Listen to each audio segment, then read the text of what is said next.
నమస్తే. ప్రస్తుతం మనము మాజీ మంత్రి కాంగ్రెస్ పార్టీ సీనియర్ నాయకులు మోత్కుపల్లి నరసింహ గారు పక్కన ఉన్నాము. సో ఆయన మొన్నటిదాకా ఆయన నివాసంలోనే అనేక ప్రెస్ మీట్లు పెట్టిరు. ఇక ఒక్కరోజు దీక్ష కూడా చేపట్టిరు. కేవలం మాదిగలకు అన్యాయం జరిగింది, 2 పార్లమెంటు స్థానాల్లో వాళ్ళకి అవకాశం కల్పించాలంటూ ప్రభుత్వానికి వాళ్ళు నిరసన తెలియజేశారు. కానీ ఏమైందో తెలియదు, ఉన్నట్టుండిగా కొంత అస్వస్థకు గురయ్యారు. బీపీ షుగర్ లెవెల్స్ కొంత పెరిగినట్టు తెలుస్తోంది. ఆయన హాస్పిటల్లో జాయిన్ అయ్యారు. దాదాపు 2 రోజులు అవుతుంది. మాట్లాడదాం మనతో పాటున్నారు. సార్, ఆరోగ్యం ఎట్లుంది? ఆరోగ్యము అంటే ఇక కొంచెం అంటే బలహీనంగా ఉంది. ఈ బీపీ షుగర్ లెవెల్స్ కొంచెం అన్కంట్రోల్డ్గా ఉన్నాయి, ఫ్లక్చువేషన్స్ ఉన్నాయి. ఓకే. గత 10-15 రోజుల నుంచి నేను ఈ మాదిగలకు జరిగిన అన్యాయం మీద కొంచెం టెన్షన్కు కూడా గురవుతూ వస్తున్నా. భోజనం కూడా సరిగా లేదు, తినబుద్ధి కావట్లేదు. ఎందుకంటే ఇంత అన్యాయం ఎన్నడూ జీవితంలో నేను చూడలేదు. ఈవెన్ చదువురాని కాలంలో, ఎన్లైటన్మెంట్ లేని కాలంలో మాదిగలకు ఏ ముఖ్యమంత్రి అయినా, కాంగ్రెస్ ముఖ్యమంత్రులు కూడా సీట్లు కేటాయించారు, పార్లమెంట్ సీట్లు. బట్ ఇంత చదువుకున్న ఈ కాలంలో మరి సామాజిక న్యాయం కోసం అడగాల్సిన అవసరం లేదు. నాయకులు కూడా కొంత పరిపక్వత చెంది ఉండాలి. మరి సోషల్ ఆస్పెక్ట్ను తెలియని పద్ధతి కనబడుతూ ఉంది. 80 లక్షల మంది మాదిగలు ఉన్నారు. ఒక పార్లమెంటు నియోజకవర్గంలో సుమారుగా మరి 4 లక్షల మంది ఉన్నారు ఓటర్స్ ఒక్కొక్క పార్లమెంట్లో. 16 పార్లమెంట్ అంటే మొత్తం 17 అయినప్పటికీ 16 లెక్కేసుకున్న 16 నియోజకవర్గాల్లో కూడా, పార్లమెంట్ నియోజకవర్గాల్లో కూడా 4 లక్షల మంది ఉన్నారు. ఈ 4 లక్షల మంది ఉండటమే కాక మొత్తం మరి 80 లక్షల మంది మాదిగలు ఉన్నారు. ఈ 80 లక్షల మంది మాదిగలను పక్కన పెట్టి నిర్ణయం చేయటం అనేది ఎంతవరకు సమంజసం? మా మాదిగలు ఏం పాపం చేశారు? పార్లమెంటుకు పోయే అదృష్టం మాకు లేదా? పార్లమెంట్లో కూర్చునే అవకాశం మాకు ఉండకూడదా? అసలు ఒక్కొక్క కుటుంబానికి అసెంబ్లీ సీట్లు అయితే 2 పంచుకున్నారు వాటాలు. ఇక పార్లమెంట్లో ఒక కుటుంబానికి అయితే 3 ఇచ్చారు. 2 అసెంబ్లీ, అన్నదమ్ములు, మళ్ళీ కొడుకు 3 ఇచ్చారు.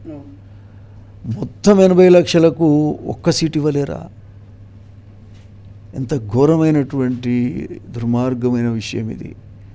దీన్ని ఎవరైనా మరి ఏ రకంగా న్యాయం ఇది?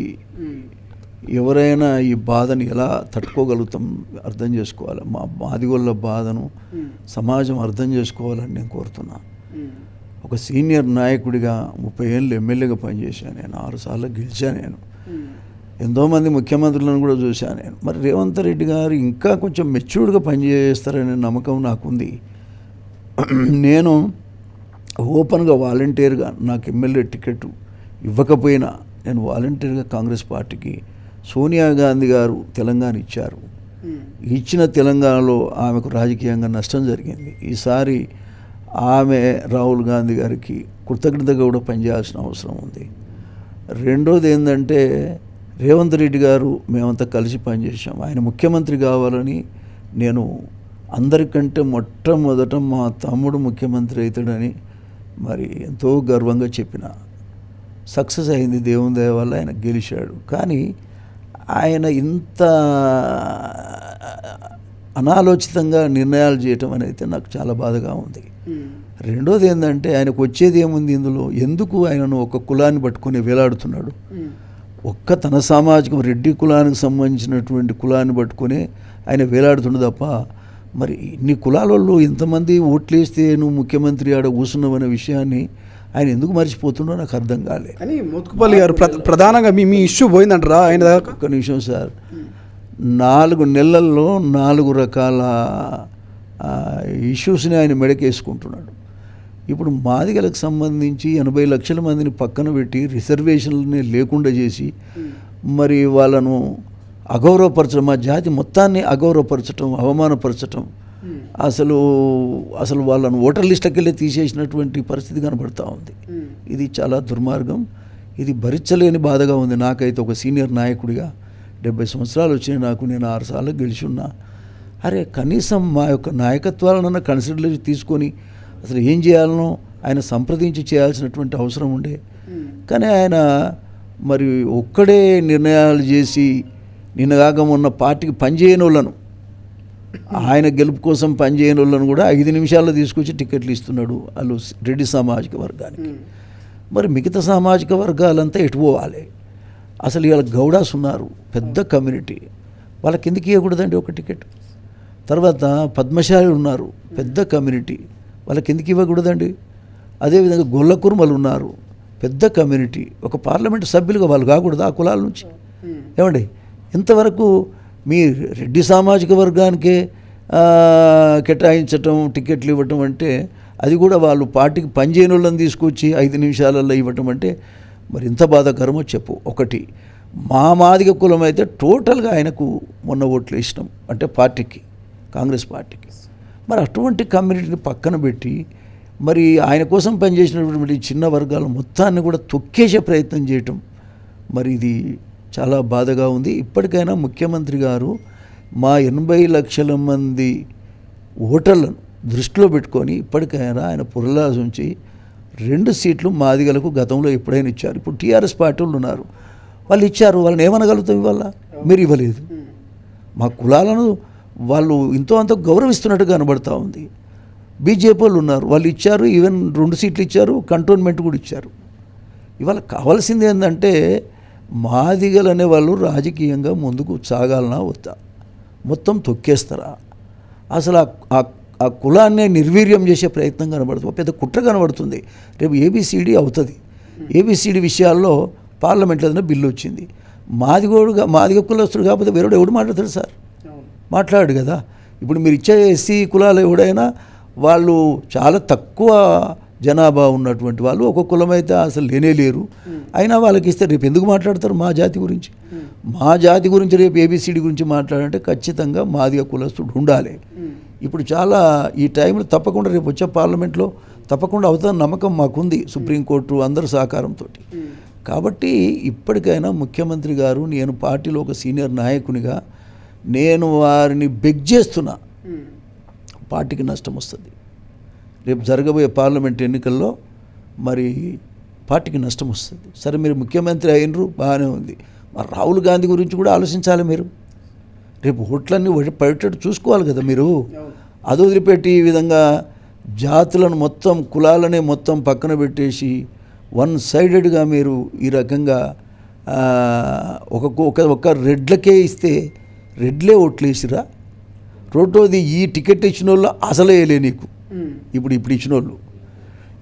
ఇది మంచిది కాదు కదా. పోనీ పార్టీలో ఉన్న రెడ్లు కూడా కాదు, మళ్ళీ వాళ్ళు బయట నుంచి తీసుకొచ్చి వాళ్ళు కాకపోతే రిచ్ ఉండొచ్చు, డబ్బులలో బాగా వాళ్ళు 100,000 కోట్ల రూపాయలు ఉన్నోళ్ళు ఇస్తే. మరి కేసీఆర్ అదే పని చేసినని మనం ఏంటివి, మరి మీరు అదే పని చేస్తున్నారు కదా. ఇది ఎంతవరకు సమంజసం ఇది? కాబట్టి నేనేమంటున్నా అంటే ఒక సీనియర్ నాయకుడిగా నేను వ్యవస్థను మార్చడానికి రాజకీయాల్లోకి వచ్చిన, వ్యవస్థ మార్పులో నేను భాగస్వామి కావాలని రాజకీయాల్లోకి వచ్చిన, మాకు రాజ్యాధికారంలో భాగస్వామ్యం కావాలని నేను రాజకీయాల్లోకి వచ్చిన. విద్యార్థి దశ నుంచి నేను రాజకీయ నాయకుడిని. ఇవాళ ఎన్టీ రామారావు గారు లాంటి మహనీయుడి దగ్గర పనిచేసినోని మమ్మల్ని ఇంత అగౌరవపరిస్తే మీకు వచ్చే లాభం ఏమిటి? కానీ ముఖ్యమంత్రి దృష్టి దాకా పోయిందంటారా? ఎందుకంటే మీరు మొన్నటిదాకా దీక్షలు కావచ్చు, ఇప్పుడు హాస్పిటల్ బెడ్ మీద కావచ్చు, పరిస్థితి కూడా బాగానే లేదు. అసలు ఇదంతా ముఖ్యమంత్రి గారి దృష్టికి పోయి ఉండొచ్చు అంటారా? ముఖ్యమంత్రి గారు ప్రజాస్వామ్య వ్యవస్థలో ఉంటే ఖచ్చితంగా పోతుంది. రోజు న్యూస్ పోతుంది కదా, తప్పకుండా పోతుంది. ఎందుకు పోతుంది? ప్రతి బిట్టు పోద్ది. అందులో నాలాంటి వాడు మాట్లాడుతుంటే ఖచ్చితంగా పోతుంది. అది పోదని కాదు, పోయినా కూడా ఆయన మరి ఎందుకో అంత సీఎం పోస్ట్ అంటేనే అట్లా ఉండేటట్టు ఉందండి. ఎవరు కూడా డెమోక్రటిక్గా ఉండలేరు. ఇది మంచి పద్ధతి కాదు. నేను చాలా పండుగ చేసుకున్నంత సంతోషపడ్డా ఆయన ముఖ్యమంత్రి అయితే. నాకు వచ్చేది ఏమి లేదు, కానీ 4గురికి సాయం జరుగుతుందనే ఒక అభిప్రాయంలో నేనున్నా. కానీ అబ్బో ఈ రకంగా ఉంటే వ్యవస్థ మొత్తం నాశనం అయిపోతుంది. ఇప్పుడు ఎవరిని గౌరవించినట్లేదు, బీసీలను గౌరవించినట్లేదు, ఎస్సీలను గౌరవించినట్లేదు. మరి కేవలం ఒక్క సామాజిక వర్గం, అది కూడా పనిచేయని రెడ్లకు, పనిచేసిన రెడ్లకు కాదు, పనిచేయని రెడ్లకే ఆయన పదవులు ఇవ్వటం అనేది చాలా బాధాకరంగా ఉంది. ఇప్పటికైనా పునరాలోచించి ఆయన ఎట్లా చేస్తే సామాజిక యాంగిల్లో పోను మంచి పేరు వస్తుంది. 4 కాళ్ళ పాటు రేవంత్ రెడ్డి గారు బలహీన వర్గాల కోసం పనిచేసిండని వస్తుంది తప్ప మీ రెడ్ల కోసమే పనిచేసిండనే పేరు ఆల్రెడీ వచ్చేసింది. అది పోగొట్టుకోవాల్సిన అవసరం ఉందని కూడా నేను విజ్ఞప్తి చేస్తున్నా. మా మాదిగ కులానికైతే ఖచ్చితంగా ఇవ్వాలని మాత్రమే నేను విజ్ఞప్తి చేస్తూ ఉన్నా. నేను పార్టీలో ఉన్నా పార్టీ కోసం పనిచేసే మనిషిని నన్ను ఇబ్బంది పెడితే ప్రయోజనం లేదు. ముఖ్యంగా రేపు ఎన్నికలలో 3 నియోజకవర్గాలే కాదు 16 నియోజకవర్గాల్లో కూడా పార్టీకి దెబ్బ తగిలే ప్రమాదం ఉంది. ఆ ప్రమాదం నుంచి తప్పించడానికే నేను మాట్లాడుతున్నా. పార్టీకి నష్టం జరుగుతుంది. నేను మాట్లాడితే నీకు ఇబ్బంది అనిపించవచ్చు, కానీ నేను మాట్లాడిపోయినా మాట్లాడే వాళ్ళు చాలామంది ఉంటారు. మా కులాన్ని మొత్తమే ఇవ్వకపోతే ప్రజలేం ఇవ్వాలా? ఇవాళ రేపు చదువురాని వాళ్ళు ఎవరు లేడు. ప్రతి ఊళ్ళో ప్రతి వాడు గమనిస్తున్నటువంటి విషయం. కాబట్టి మా మాదిగలను మా ఆత్మగౌరవాన్ని దెబ్బతీయొద్దు. తప్పకుండా మా వాటా రాజ్యాంగపరంగా మాకు రావాల్సిన వాటా జనాభా ప్రాతిపదిక మీద ఇవ్వాలని మాత్రమే నేను విజ్ఞప్తి చేస్తాను. సార్, ఎవరైనా వచ్చిరా మంత్రులు కానీ ఫోన్ చేయడం కానీ ఎవరైనా ఇక్కడికి ఎమ్మెల్యేలు కానీ ఎవరైనా వచ్చి పరామర్శించిన పరిస్థితి ఏమైనా ఉందా ఈ పరిస్థితిలో కూడా? ఎందుకు చేస్తారు సార్? ముఖ్యమంత్రి వ్యతిరేకంగా ఉంటే మిగతా వాళ్ళు ఎందుకు వస్తారు? ఏ క్యాబినెట్లోనైనా అంతే. ఎందుకంటే ఆయన నెగిటివ్ ఉంటే అందరు నెగిటివ్గా ఉన్నట్టే ఉంటారు, అది సహజం అది. కాబట్టి వాళ్ళ ముఖ్యమంత్రి గారే దీనికి బాధ్యత పూర్తిగా. ఇక్కడ టికెట్ల విషయంలో కూడా పూర్తి ఆయనే టికెట్లు ఇస్తున్నాడు, కానీ ఇంకా మిగతాడు ఎవరి జోక్యం లేదు ఇక్కడ తెలంగాణ ఇప్పుడున్న పరిస్థితుల్లో. కాబట్టి వారు ఆలోచన పునరాలోచించుకోవాలి. ప్రజాస్వామ్యవాది అయ్యో నేను ఇచ్చిందే నడవాలి నేను చెప్పింది అడగకూడదు. రిలాక్స్డ్గా ఉండాలి, ఫ్లెక్సిబుల్ ఉండాలి. రాజకీయ నాయకుడు అనేవాడు ఫ్లెక్సిబుల్ ఉండాలి. సందర్భాన్ని బట్టి నిర్ణయాలను మార్చుకోవాలి. నియంత నిర్ణయాల్లాగా ఉండకూడదు. నిన్న మొన్నటిదాకా కేసీఆర్ అన్న మరి అంతకంటే ఎక్కువ కనబడుతుంది ఇక్కడ. మరి ఇది పద్ధతి కాదు. దయచేసి ఆయన యొక్క ఆలోచన విధానాన్ని మార్చుకోవాలని మాత్రమే నేను విజ్ఞప్తి చేస్తున్నాను. Okay sir, thank you. కానీ మీ ఆరోగ్య విషయం ఏమన్నారు? డాక్టర్లు ఏమన్నారు? ఎందుకంటే మీరు ఆరోగ్యంగా ఉంటేనే మీ జాతి కోసం కొట్లాడొచ్చు, మీరు అనుకున్నది సాధించవచ్చు. సో డాక్టర్స్ కూడా మాట్లాడదాం వాళ్ళతోటి ఒకసారి. ఒక్క నిమిషము. ఇప్పుడు నా ఆరోగ్యం విషయంలో నేను లెక్క చేసేవాడిని కాదు. ఎన్నో ఉద్యమాలు చేశాను నేను. ఒక సందర్భంలో చుండూరులో, గుంటూరు జిల్లా చుండూరులో మాల కమ్యూనిటీని, నా సోదరులు మాల కమ్యూనిటీని ఒక 20 మందిని ఊచకొత్త కోసారు. ఊచకొత్త కోసి చెరువులో పడేశారు. అటువంటి ఇష్యూ మీద నేను పెద్ద ఎత్తున ఆందోళన చేసి అసెంబ్లీలో మరి ఆమరణ నిరాహార దీక్ష ప్రకటించాను. 6 రోజులు తిండి తిప్పలు నీళ్ళు లేకుండా నేను నిరసన దీక్ష చేశాను. ఆమరణ నిరాహార దీక్ష చేశాను. రాష్ట్ర వ్యాప్తంగా తిరిగాను. నేను ఒక కులానికి సంబంధించిన కాదు, ఏ కులానికి అన్యాయం జరిగినా ఇవాళ గొంతులు కోసి అవతల పడేసినట్టుగా ఉంది. మా మాదిగోలను గొంతు కోసి బయటపడేసినట్టుగా ఉంది. నేను చచ్చినా పర్వాలేదు. అందుకని 15 రోజుల నుంచి నాకు తిండి తింటలేను, నిద్రపోతలేను నేను. అందుకని ఈ బీపీ ఫ్లక్చువేషన్స్, షుగర్ ఫ్లక్చువేషన్ రావడానికి కారణం కేవలం నేను నిద్రపోకపోవటం, తిండి తినకపోవటం. నేను బతుకుండగా నేను కళ్ళతో చూస్తున్నా. ఇది ఎక్కడ నేను ఎప్పుడు చూడలేదు కదా ఈ పరిస్థితి. నేను ఎప్పుడు చూడలే. ఏ ముఖ్యమంత్రి గారి నాయకత్వంలో కూడా చూడలే. మేము ఇంత ఫైట్ చేయాల్సిన అవసరం ఏముందండి? ఎవరికని నీకు నచ్చిన మాదిగోనికి నరసింహులు గారికి నీకు ఇష్టం లేదు, నువ్వు నాకు ఇయ్యకు, నాకు అవసరం లేదు. ఒక మాదిగోడికి అంతే, నీకు నచ్చిన మాదిగోళ్ళకి. అది కూడా మాకేం కండిషన్స్ లేవు. అంతవరకే నేను కోరుతాను. నమస్కారం. Thank you so much. ఇది మొత్తం మీద మోత్కుపల్లి గారికి సంబంధించి కూడా మనం హెల్త్ చూసాము. కొంత నిజంగానే అంత ఆరోగ్యం అయితే బాగాలేదు. ఎందుకంటే మనం ఆ దీక్ష చేసిన సమయంలో మోత్కుపల్లి గారిని సందర్శించడం, మాట్లాడినాం. అంతకుముందు మీడియా సమావేశం ఏర్పాటు చేసినప్పుడు మాట్లాడినాం. సో వరుస కూడా ఆయన దీక్ష, ఆయన వరుసగా ఏదైతే మా మాదిగ జాతికి అన్యాయం జరుగుతున్నది, మేము కోరినటువంటి ఆ 2 టికెట్లు ఇవ్వాలంటూ కూడా గత 15 రోజుల నుంచి వరుసగా మీడియాలో కనిపిస్తున్నారు. ఆయన దీక్షలు చేస్తూ ఉన్నారు. కాబట్టి దాని పట్ల కొంత డిస్టర్బ్ అయినట్టు తెలుస్తుంది. కానీ అంటే టైంకు నిద్రపోకపోవడం, తినకపోవడం, దీనివల్ల కొంత ఆయన అస్వస్థకు గురైనట్టు తెలుస్తోంది. చూద్దాం. రాష్ట్ర ప్రభుత్వం అయితే ఇప్పటివరకు ఎటువంటి స్పందన లేదు. అటు మంత్రుల నుంచి, ఎమ్మెల్యేల నుంచి, ముఖ్యమంత్రి నుంచి. సో అఫీషియల్గా కావచ్చు, అన్అఫీషియల్గా ఎక్కడ కూడా కనీసం కాల్ చేసి కూడా పరామర్శించిన పరిస్థితి.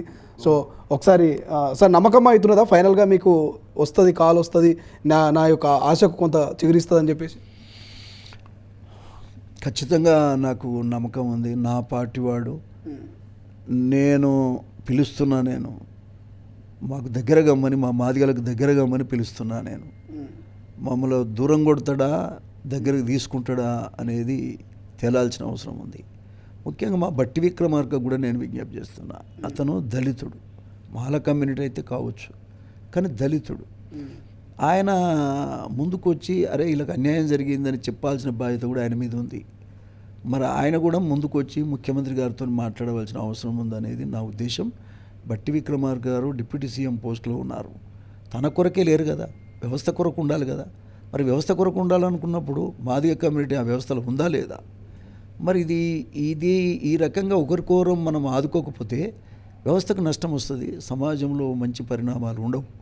కాబట్టి ఒక మాల కులస్తుడిగా, ఒక దళితుడిగా మాకు జరుగుతున్న అన్యాయాన్ని ఆయన కూడా పట్టించుకోవాలని ఈ సందర్భంగా విజ్ఞప్తి చేస్తా ఉన్నాను. సార్, ఇప్పుడు మోత్కుపల్లి గారు మీ దీక్షలో ఉన్నప్పుడు ఏదైతే వి హనుమంతరావు గారు అవ్వచ్చు, సర్వే సత్యనారాయణ ఇలాంటి సీనియర్ నాయకులు వచ్చారు, మీకు నిమ్మరసం కూడా దాపించే ప్రయత్నం చేశారు.